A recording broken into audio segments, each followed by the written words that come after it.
Hello, welcome to Oxford Heirlooms. As you can see, I have finished embroidering my flowerettes on the top and side piece that's going to be by Bonnet. But I'm going to set that aside for today, and I'm going to be working on the front and rear ruffles. Now, what I did in preparation, the first thing I did, since I had marked a straight line to cut on my pieces of Swiss edging, I ironed them so any remnant of my friction erasable pen is now gone. The other thing I did was I took each piece of insertion or edging, and I folded it in half, and with my blue fabric marking pen, I made a little blue mark in the center of each piece of edging. And then on both of my pieces of entredeaux, on one side of the entredeaux, I marked with my blue fabric marking pen. I made a mark in the middle. So I'm going to set my entredeaux aside for just a minute also. The other thing I did was, this is going to be the back of my bonnet, and the fabric had a crease in the middle of it. So using my ironing spray, I gave it a squirt and ironed it so that the crease would disappear. Now, what I have to do today, before I do anything else, is I need to sew some gathering threads on both of these pieces of Swiss edging. Now, I'm going to sew the first gathering thread 1 inch or 1/8 of an inch away from the edge of the fabric, and the second basting thread will be 1/4 of an inch away from the first thread. Okay, so I have got my white thread in my machine. I'm going to set my stitch length to a 4.0, which is the basting size for my machine. And then I'm going to very carefully sew my basting lines on both pieces of my Swiss insertion, or Swiss edging, pardon me. Now, I'm not going to start all the way at the end. I'm going to start about 1 inch from the edge, because we're going to do a little rolled hem on the bottom edge of the garment in a little while. So I don't need that to be gathered all the way to the very edge. So just real quickly, 1/8 of an inch away from the edge of the fabric, I'm going to sew my first basting thread, and I'm going to baste both of these pieces. So this will take me a minute, so I'll be back. Okay, so I have sewn my basting threads on both pieces of my Swiss edging, and I'm ready to start attaching it to my 2 pieces of entredeaux. So I'm going to work with 1 piece at a time. Now, as I've mentioned before, this Swiss edging is one-sided. On the front, the threads are pale green and lavender, but on the back, if you look, the bobbin threads are white. So I have to pay close attention to what I'm doing. So I'm going to take my piece of Swiss insertion, and I'm going to put it on the right side of the Swiss edging, or my Swiss entredeaux on the Swiss edging, and then I'm going to pin it in place in the center.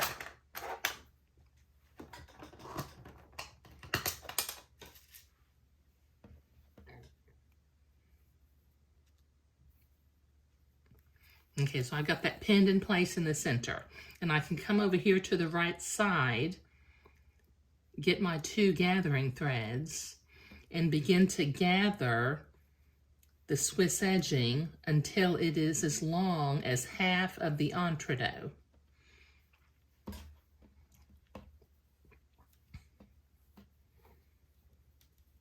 Okay, I'll line my entredeaux up with the edge of the Swiss edging. And the Swiss edging is now a little bit short, but I can ungather that a little bit. Okay, so I've got that pinned, and sliding my gathers along the basting thread, I have expanded it just ever so slightly. So now I can go ahead and pin the rest of my entredeaux to the Swiss edging.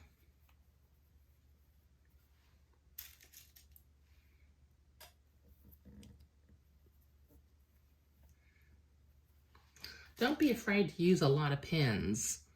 Even though I have to stop when I'm sewing and take them out pretty often, I find that I have a lot more control over the construction of my garments if I'm very generous with my use of pins. And the type of pins that I use, just in case you want to know, I use Clover silk pins. I will put a link down below in the video description where I get these pins.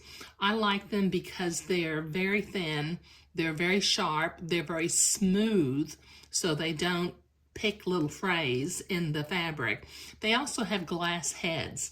So there are some things that I do where I have a pattern piece pinned to my garment and I can actually iron over it because the glass pins will not melt. But let me pin the rest of the other side of my Swiss insertion and then I'll sew it in place. Okay, I've got the entredot pinned to my piece of Swiss edging, which is gathered. So now using my sewing machine, I have changed my stitch length back to a regular stitch length because I was basting a little bit ago. And using the technique of attaching ruffled fabric to entredot, I'm going to attach my entredot. Let me see if I can move this video around. I'm going to attach my entredot to my piece of ruffled edging. I'm going to start at this end, tack it down real quick, take pins out as I come to them. And like I said, don't be afraid to be generous in your use of pins. And like I said, I'll put a link down below to the type of silk pins that I use because they're not available at all of the big box stores.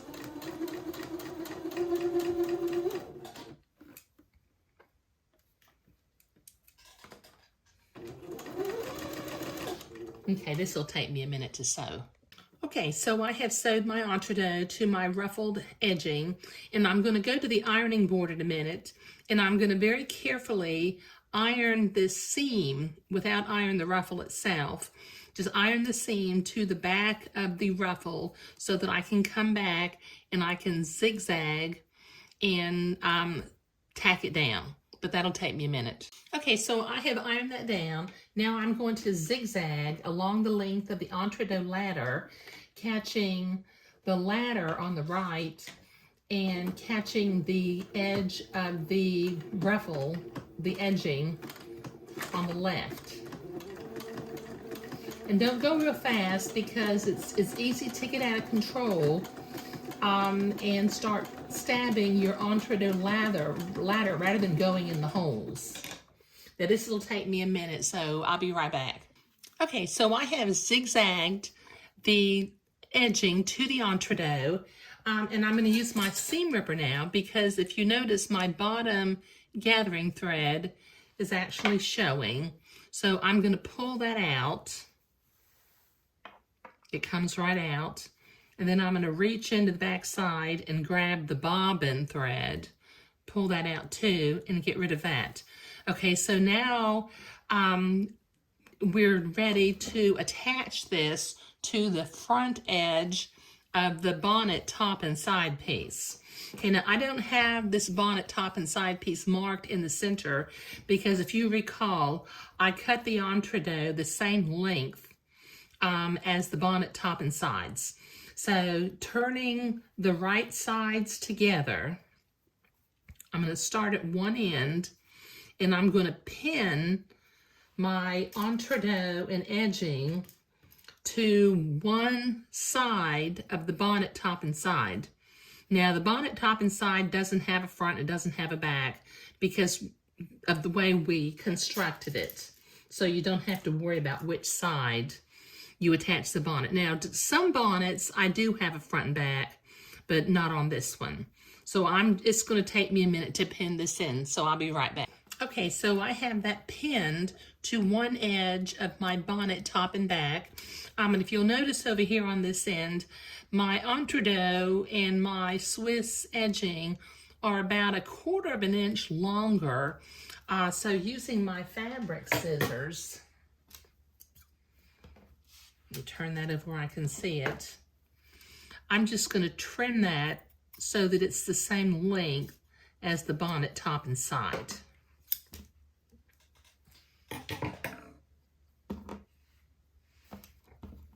Okay, now using the technique of attaching entree to ungathered fabric, I'm going to, look at it, I was just zigzagging, so I'm going to set my machine back to a straight stitch, and I'm going to sew a straight line next to the entree seam on the side away from the ruffle this time. But that'll take me a minute. So I'm going to line my bonnet piece into my sewing machine. Just check to make sure my needle is going in right next to the entree ladder, you know, not too far away, and not, obviously not piercing the entree ladder itself. So this will take me a minute to sew. Okay, so I have my ruffled edging sewn to the edge of the front of the bonnet, and I'm going to go to the ironing board, and I'm going to press this seam back toward what will be the back of the bonnet, and then I will zigzag. Okay, now I've got that ironed. I'm going to come back and I'm going to zigzag along the edge of the entree ladder and the folded seam of the bonnet side and top piece. And once again, I don't go fast because I want to make sure that I'm going through the entree holes and not stabbing the entree ladders, the rungs of the ladder, so to speak.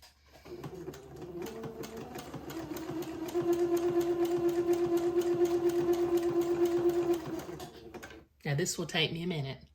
Okay, I've got that zigzagged, and as you can see, I have a lovely entree line between my ruffle and what will be the top and sides of my bonnet.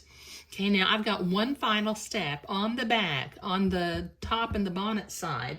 I'm going to use my specialty scissors. Now these scissors are bent in two different places, and they're specially made for cutting lace and appliques and removing the entree, the excess entree when you attach lace to flat fabric. So I can very carefully cut this excess entree off, and it won't cut the fabric, and it won't cut my zigzag threads either. Now, these scissors are not available at any of the big box stores. So along with including a link to my silk pins, I will include a link to these specialty scissors. But this will take me a minute to get this cut off. Okay, so using my specialty scissors, I cut off this length of entree and the excess seam from the top and side of the bonnet piece. Now this will go over the baby's head, just like this, and we're going to be working on the back next. But finishing up the front is what I'm doing today, and it really is looking just lovely. So thank you.